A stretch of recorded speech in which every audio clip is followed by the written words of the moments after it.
Merci beaucoup d'être avec nous aujourd'hui. La mission se termine, mais tout le monde est en très grande forme à bord. On est très heureux de vous accueillir à bord de la station spatiale.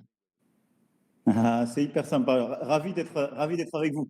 Vous avez l'air en effet en forme et d'avoir le moral. Là, comment ça se passe? Comment vous vivez ça?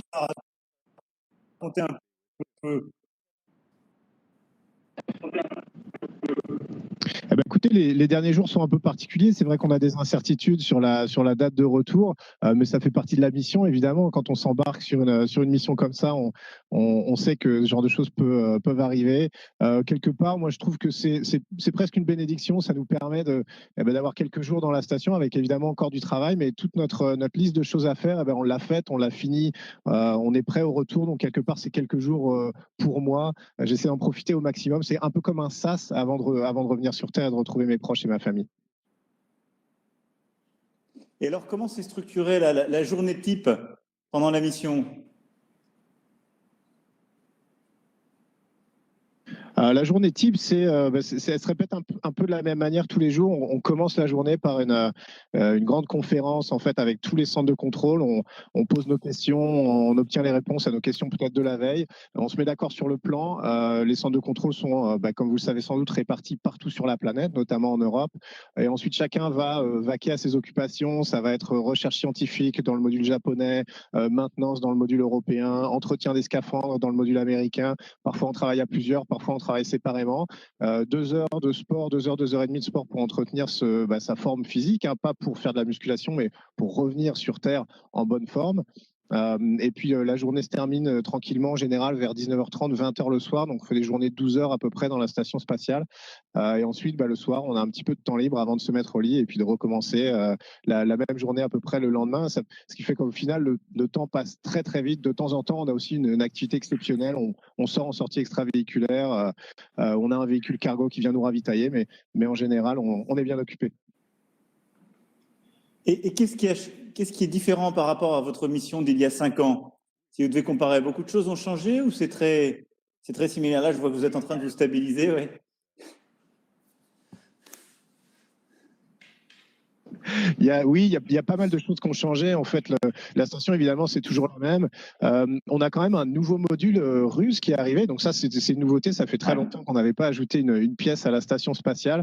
À l'intérieur, on a aussi pas mal de choses qui ont changé. En fait, vous voyez peut-être un peu autour de moi, mais il y a énormément d'équipements, de câbles. En fait, on a ajouté des équipements scientifiques de recherche à bord de la station. Donc c'est beaucoup plus fourni que ce que j'avais connu il y a 5 ans parce que l'utilisation scientifique de la station augmente chaque année. On a de plus en plus de temps à consacrer à la recherche et de résultats scientifiques. Et puis aussi à l'extérieur, on a aussi installé des nouveaux panneaux solaires. Donc ça, c'était pendant notre mission, on est allé les installer à l'extérieur.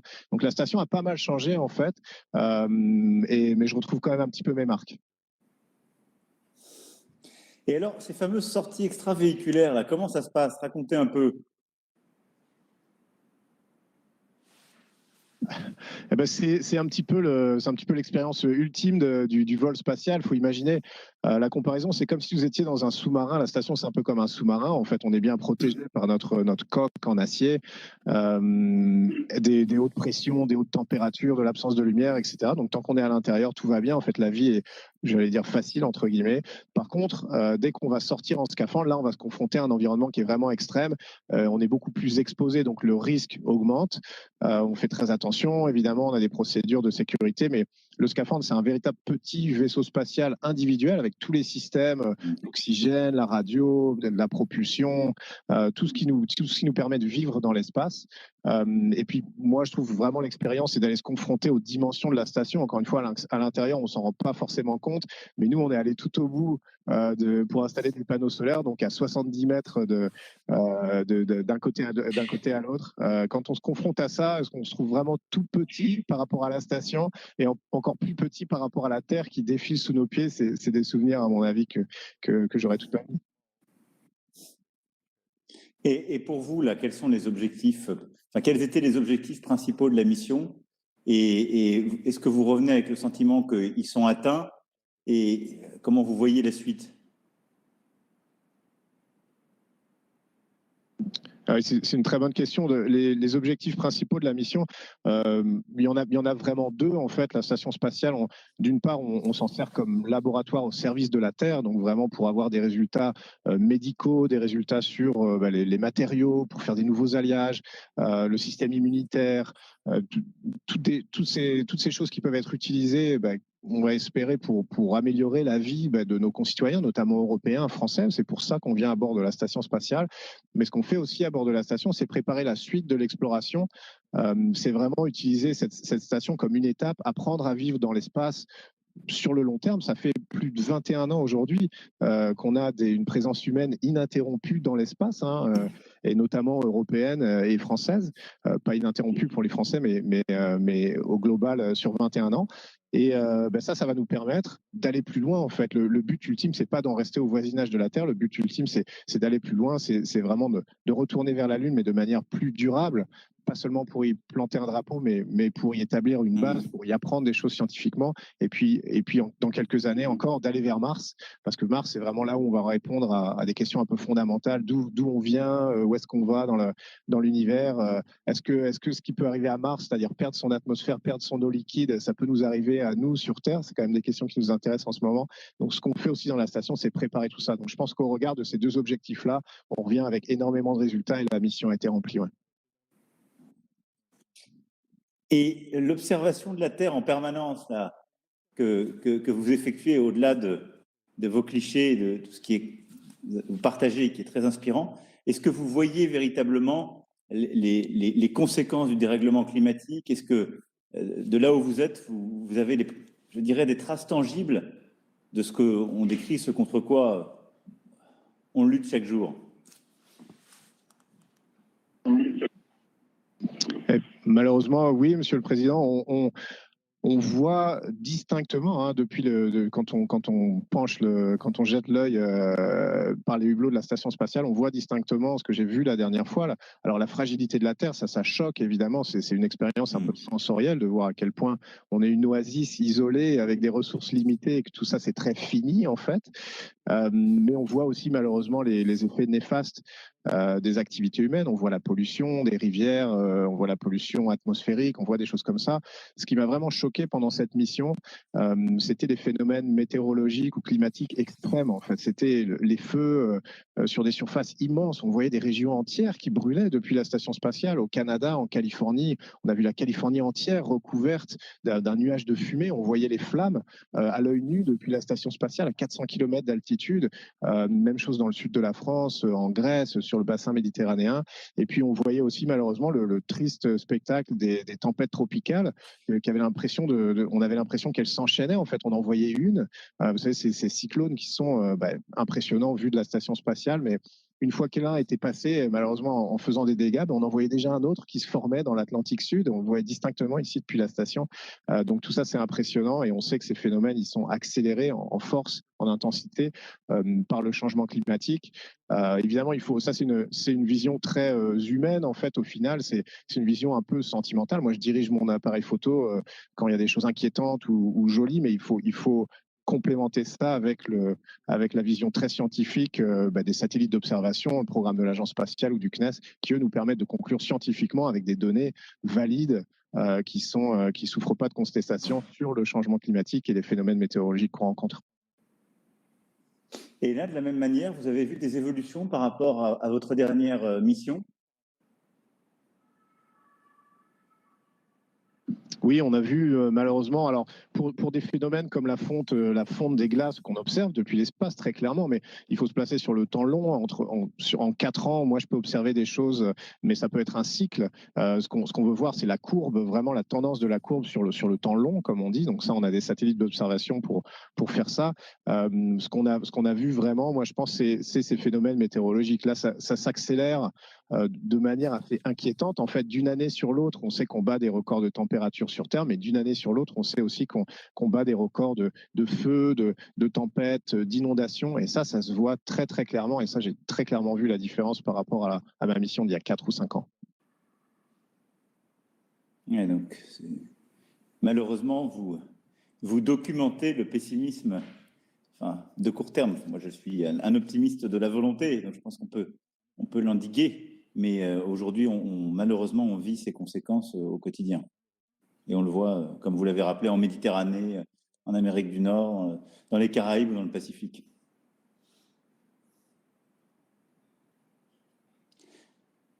Oui, absolument. Thomas, Et ça si fait un peu mal au cœur de voir des zones menacées. Je pense aux zones de récifs coralliens, par exemple, ou les îles qui sont à peine au-dessus du niveau de la mer. Ça, encore une fois, ça se voit très clairement depuis la station spatiale. Et on espère, comme vous le dites, qu'on va arriver à prendre les mesures qui s'imposent pour rendre la planète, faire en sorte que la planète reste habitable pour tout le monde dans les années, les décennies et les siècles qui viennent. Oui, comme vous savez, là, on est dans une phase où il faut de toute façon, malheureusement, dans les régions où les conséquences sont déjà là et visibles, résister, protéger, nous adapter. Et pour prévenir, il faut continuer, il faut accélérer beaucoup plus à la fois les engagements et leur mise en œuvre. C'est un peu l'objectif de cette COP, mais surtout de ce qu'on essaie tous de faire au niveau national comme au niveau régional. Et là-dessus, c'est le plan européen. Mais il y a un énorme travail devant nous. Je pense qu'on en a tous conscience, mais avec cette volonté d'accélérer. Thomas, quand vous regardez un peu votre travail, la manière dont ça a évolué depuis 5 ans, mais tout ce que aussi à la fois les explorations, mais l'ensemble des métiers de l'espace peuvent apporter, où est-ce que vous pensez qu'il faut projeter la France à horizon 10-15 ans? Moi, je pense qu'il faut avoir une ambition qui soit grande, qui soit au niveau quelque part du passé de la France et du présent de la France dans le domaine spatial. On est la première économie spatiale de l'Europe. L'Europe au global est quasiment la première puissance spatiale mondiale. Je pense que l'espace, vous l'avez dit, a énormément à apporter dans la lutte contre le changement climatique, dans la réponse aux catastrophes climatiques ou naturelles, dans en fait la connexion des gens à travers la planète.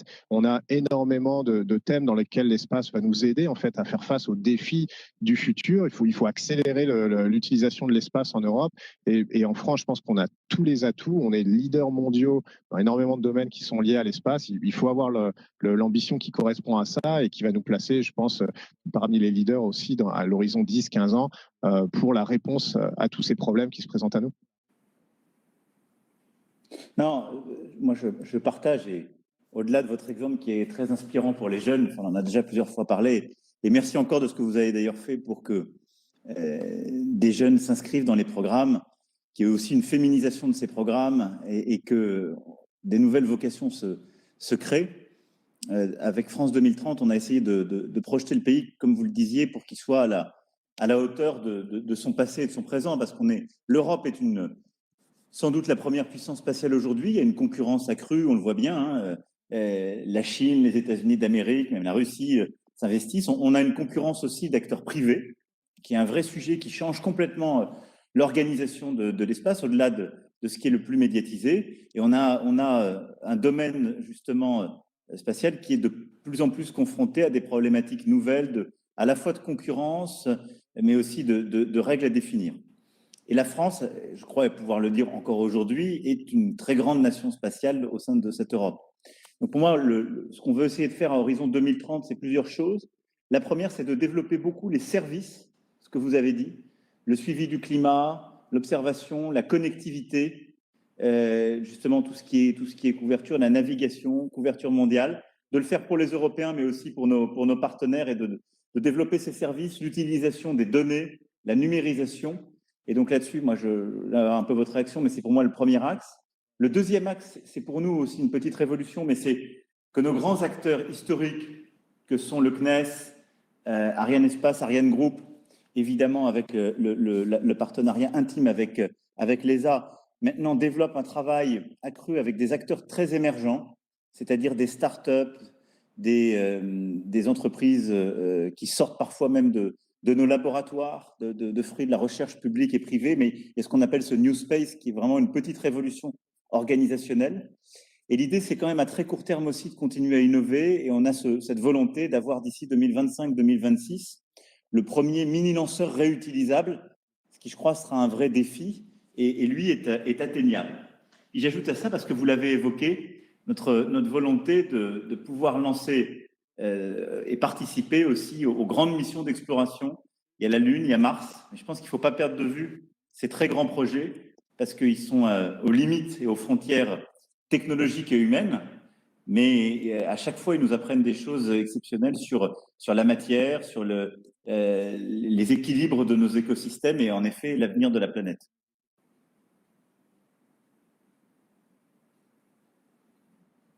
Oui, je pense que c'est un plan qui a l'air absolument, enfin qui me paraît moi tout à fait judicieux. Évidemment, les applications, c'est un peu ce qu'on fait dans la station spatiale. On a le côté très terre à terre, si vous me permettez le mauvais jeu de mots, qui est vraiment la recherche pour la vie de tous les jours, ce qu'on peut appeler application vraiment. Et puis le côté inspiration, qui est que ben voilà, pour changer le monde, il faut faire changer les gens. Pour changer les gens, il faut les faire rêver quelque part. Il faut les emmener avec nous. Donc on a besoin de ça. On a besoin de ces missions qui tirent un petit peu, qui poussent chacun à atteindre un peu l'excellence. Et c'est ça qui ensuite va se répandre dans la société en des dizaines, à mon avis, de conséquences positives. Donc l'approche par les deux côtés, à mon avis, c'est ce qu'on essaie de faire dans le cadre de la station spatiale, à un niveau français, à un niveau européen, à un niveau international, parce que ces questions-là, vous savez mieux que moi, Monsieur le Président, elles se jouent à des niveaux internationaux. Je pense que c'est vraiment ce dont on a besoin et que ça va nous permettre non seulement de garder cette place qu'a la France, mais de faire encore mieux. Et c'est à ça qu'on devrait aspirer. L'objectif, c'est en effet, en plus de tout ce qu'on fait d'ores et déjà avec le CNES, l'ESA, d'investir sur ce plan 1,5 milliard d'euros. Après, on va voir si les choses s'accélèrent et s'il faut réabonder à ce programme. Mais je pense que c'est absolument essentiel. Et moi, je suis convaincu que, d'une part, il y a énormément de potentialités scientifiques, industrielles, économiques, mais il y a aussi beaucoup de synergie avec d'autres domaines. Le climat, les nouveaux matériaux, et évidemment tout ce que encore la connaissance nous permettra et les recherches nous permettront de défricher. Donc, j'ai le sentiment que c'est que le tout début de l'aventure.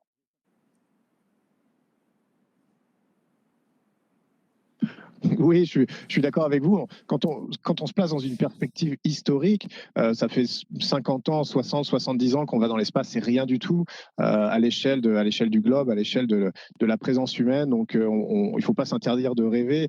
Où sera-t-on dans 50 ans, dans 70 ans? Je pense qu'on sera beaucoup plus loin. Je pense que le monde sera très différent, qu'il sera beaucoup plus connecté, qu'il y aura des applications qu'on ne peut même pas imaginer. Il faut se positionner pour ce futur-là. Il faut le rendre possible. En fait, c'est la manière dont moi je vois un petit peu le travail de scientifiques, d'ingénieurs, d'astronautes, de ce qu'on essaie de faire dans les agences comme l'ESA et le CNES, un peu de rendre ce futur meilleur possible pour tout le monde. C'est peut-être un peu des grands mots, mais c'est comme ça qu'on le vit, qu'on conçoit la mission. Et c'est pour ça, en fait, au final, que nous, on risque un peu notre vie pour aller dans l'espace.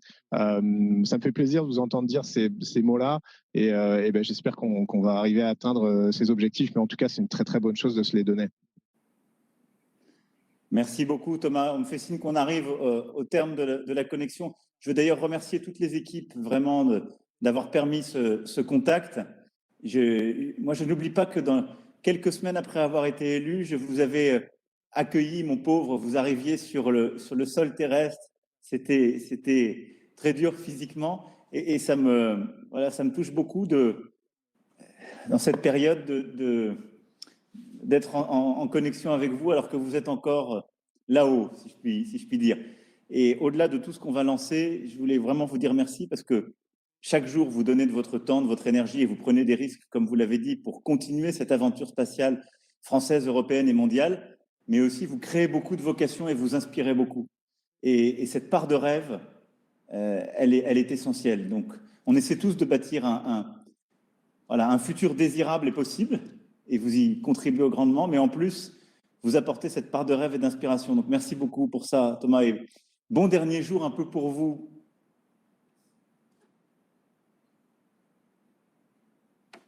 Merci, Monsieur le Président. Encore une fois, oui, je pense que c'est important d'emmener les jeunes avec nous dans cette aventure, de les inspirer. Moi, ça me faisait vraiment rêver quand j'étais jeune. Je me revois encore à cet âge-là, et c'est pour ça aussi que j'essaie de partager la mission. Mais en tout cas, c'était un honneur de vous avoir à bord de la station spatiale aujourd'hui. Effectivement, je me rappelle quand on s'était parlé au retour, peut-être on aura l'occasion de le faire cette fois-ci un peu différent, parce qu'on va se reposer dans l'eau, en fait, un amérissage plutôt qu'un atterrissage, mais les conditions sont à peu près les mêmes.